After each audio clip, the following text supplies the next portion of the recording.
Now, Interior Cabinet Secretary Dr. Fred Matiang'i has announced that security officers are well prepared to oversee a peaceful electioneering period. Matiang'i says the whole country has been mapped and possible hotspots where violence might erupt have been identified by a multi-agency team that has been set up. Our reporter Matiang'i begins our broadcast tonight. The Inspector General's conference that brought together county and regional police commanders deliberated on the state of security in the country, as well as election preparedness in the countdown to next year's polls. Interior CS Dr. Fred Matiang'i is optimistic that all measures put in place will see a peaceful electioneering period, void of political intolerance, incitement to violence and hate speech. For the next 12 months, we are going to do all the simulations, all the planning that we need to do, and ensure that we are ready to support a very, very peaceful electoral process in the country, so that we should never have the challenges we have had in the past. Why should it be that during every election year, we even have challenges in the economy because businesses are hurt and affected and so on? We are determined to make sure that this time around that does not happen.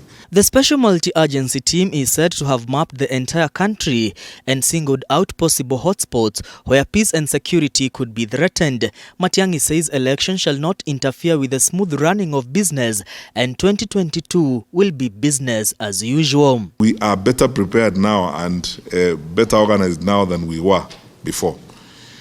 We are going to have our multi-agency team, the technical arm that is coordinated by our peers, begins the roadmap and the countdown from next week, which means we look at the map across the country, areas where we think there may be hotspots or where things may happen that we need to check, so that we are totally prepared to deal with them.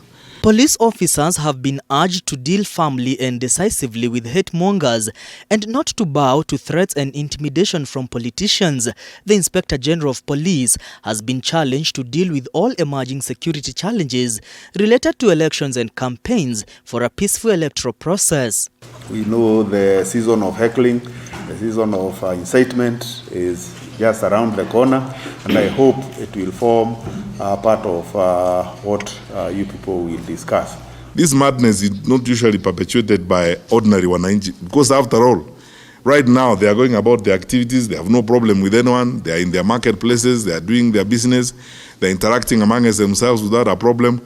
So why should they fight tomorrow and the day after? It's because some desperate politician is inciting them.